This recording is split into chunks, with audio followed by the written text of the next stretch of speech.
Hey, yo, what's going on, guys? This is Michael Reed here. Welcome back to another Michael Reed Talks video. I realized it's been a while since I've done one of these, let alone the last one was pretty crazy and kind of just random. Well, this one's also going to be kind of crazy and random. So let's just go ahead and jump right in. As my goodness, this week has been an interesting week over here at Read HQ. Lots of new stuff for review content has been coming out, or I've just been ordering a whole bunch of stuff, which definitely stay tuned for next month, because my goodness, there's a lot of exciting things coming to the channel in terms of product reviews that may or may not be Beyblade related. And of course, just various other reviews and whatnot, I'm sure will be coming out the closer I get to my birthday, which of course is going to be on the 1st of March. So definitely mark your calendars, people, because I will be doing a special video to commemorate my special day. So definitely stay tuned for that. And with all that said, yeah. So I might actually do a special post as well on the channel for my birthday as well. Even though we'll see what I might do for that. Maybe I might just do a reissue of my side order one that I did from some time ago, since I do want to do something Splatoon related for like a birthday related post, but again, we'll have to see when we get there, folks. So, or by the time this video gets out, who knows, maybe I already know what I have planned. We'll just have to play it by ear. So anyhow, I wanted to talk today about how I saved one of my neighbor's puppies from nearly becoming a hashtag on Twitter. So, for lack of better background for this particular segment, have a Fenneca. Yes, have a Armored Alliance Ultra Fenneca, whilst I get into this next segment. So, today, right, I've just been doing chores as I typically do on a Sunday, and I'm just minding my own business until I go to one of my neighbor's fences, right, where my dogs usually do their business, and I felt something was off. In particular, I go to a particular spot and I hear what sounds like squeaking. Now, of course, I immediately thought, oh god, there's a rat or something over there. So that's not good. But then I get closer to the sound out of sheer curiosity, and I'm like, I see a dark paw, right, up here from this dugout corner of the fence. And before I knew it, I realized I just stumbled upon a puppy that's stuck there. Now, keep in mind, I'm terrified of my neighbor's dogs. Why? Because they are Rottweilers. I am terrified of Rottweilers. Now, I realize to some that's silly, but I have a very good reason why. Rottweilers in general, at least in terms of just how they're shown in the media, are shown to be quite aggressive, right, quite hostile, but also they can be gentle giants, right, and can be the sweetest dogs in the world. Mine scare me because they're loud and they're huge. So, deadly combination. Not to mention, they have a nasty habit of jump scaring people when they come near the fence. So, yeah, they are very, very scary to me. Compared to my neighbors that are to the left of me, where they have these tiny little dogs, these little ankle biters, if you want to call them. And those don't really scare me as much because they're small, so even if they do try to get aggressive with me, I have a better chance of getting them off as compared to them, where I might as well just get trending on Twitter. Anyway, so I get the dog out because my maternal instincts kick in, and I'm like, I have to save this child. What do I do? So I dig it out, and I'm holding it in my hands now that I freed it. Of course, as I'm digging it out, it's screaming. It is not having a good time because it is wedged, right? So picture this, right? So this is the ground, right? This is the ground, and this is like the fencing. So the puppy was like somewhere in the middle here, right? So I'm gently digging it out, and it is just, oh, it is really stuck in there. So I'm gently just kind of digging the dirt out and just trying to get it out. Eventually, I get it just gently enough to get it out, and it's perfectly fine. It's a perfectly healthy, young baby Roddy. Um, right? And this little thing, thankfully, aside from all the dirt and the bugs that were all over it because it was stuck there for quite some time, and if I didn't help it, the ants would have gotten to him first, right? The absolute savages. And because there were ants and stuff all around, so I'm like, I have to save this thing now, otherwise the ants are gonna, yeah, have a, they're gonna, they're gonna have a buffet line here.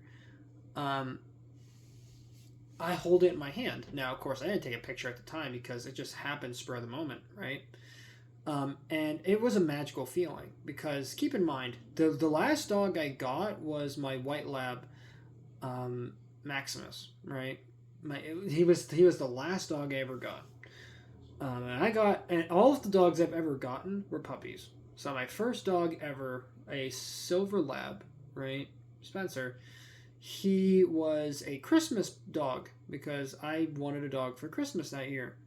And so he was my first dog, and I had him for a number of years until he passed away due to bloat. That's how he passed away.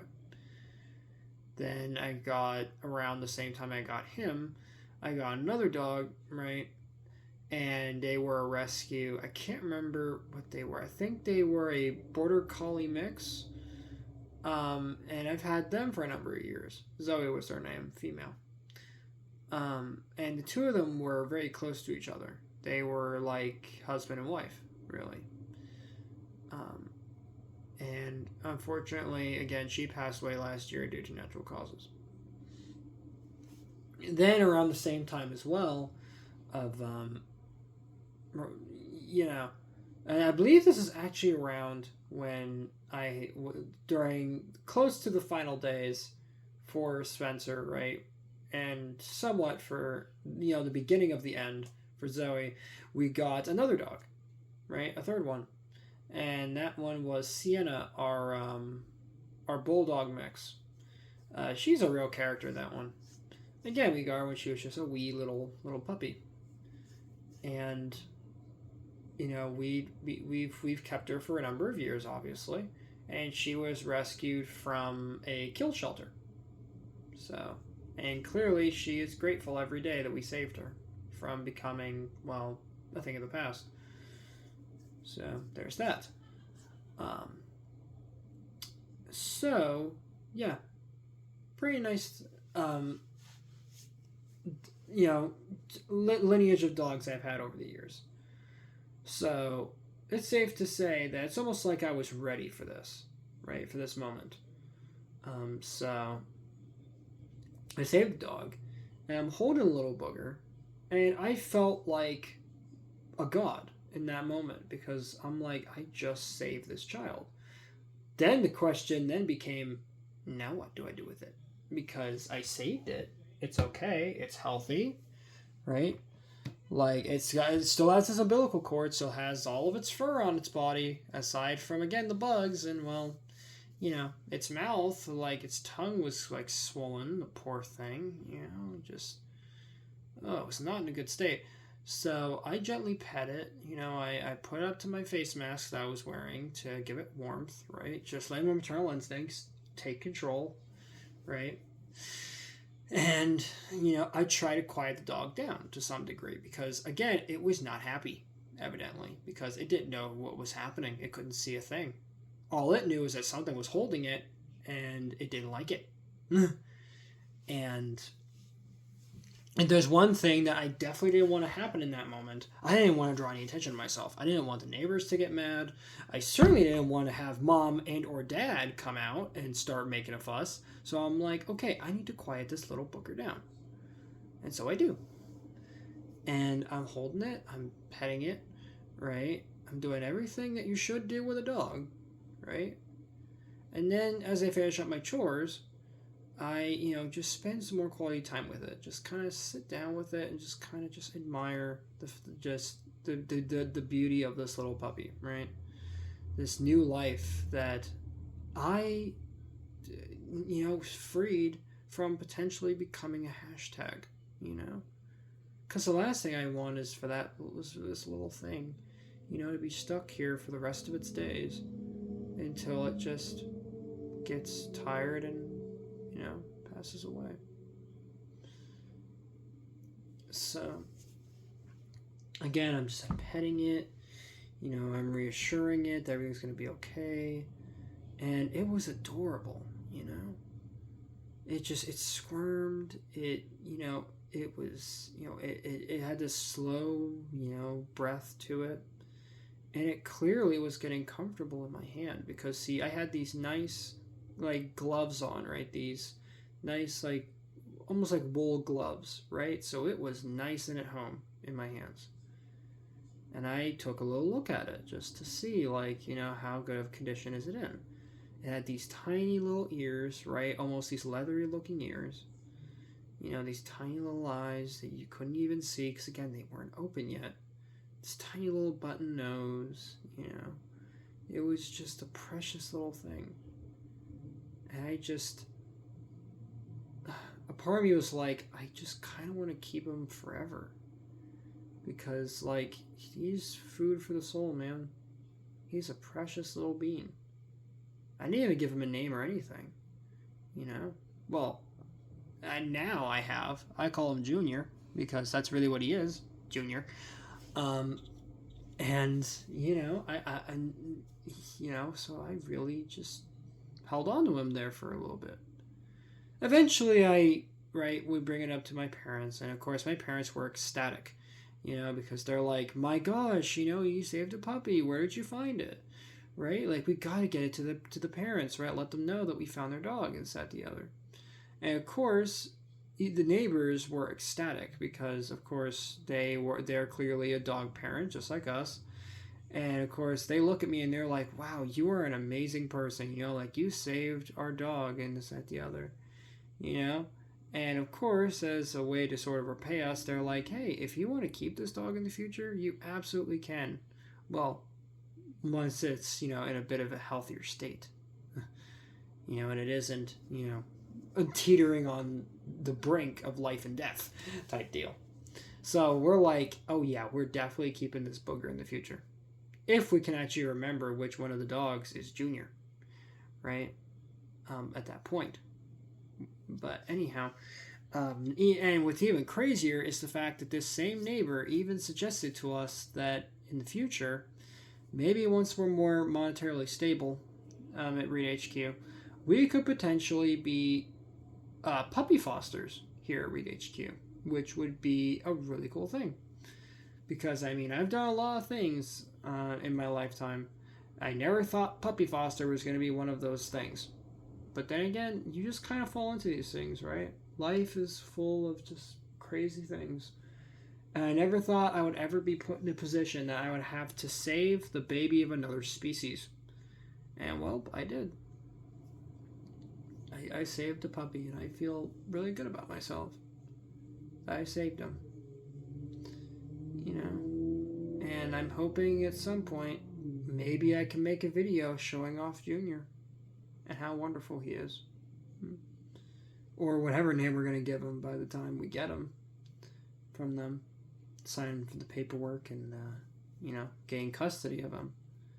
But yeah, safe to say, this week has been so crazy. And if trust me, if there is any more information going forward about these dogs and whatnot, I'll definitely do videos on them on this channel. Maybe I might even do vlogs with them. We'll have to see what happens. But yeah, safe to say this channel is going to be going in interesting directions this year. Oh, will it ever? But yeah, so I'll definitely keep you guys updated on that. But yeah, so that's basically the story of how I saved my neighbor's puppy and at least in a small sense, became a hero for the neighborhood, right? Because here's the thing: this is a pretty quiet little neighborhood, but it's it's rare that I ever do something that makes me a hero in someone's eyes, because that's really what my neighbors see me as now. I'm their hero. I'm their savior. I saved their dog, right? And everything. And they're so grateful and they're so thankful for us, and it's really, really cool. And of course, my mom was freaking out, and they're like, "Oh my God, I want him, can we adopt him?" It's just a magical moment, and it's one of the few times where I genuinely get praise from people around me, right, in person, that like, yeah, you did a good thing, outside of, well, my usual praise I get just for being myself. But yeah, so there you have it, guys. Thank you guys for watching this McRae Talks video. Make sure that if you guys enjoyed this one, that you guys smash that like button, subscribe if you're new, and ring that notification bell so that way you guys get notified for all my uploads. Later, Read Squad, and have a good one.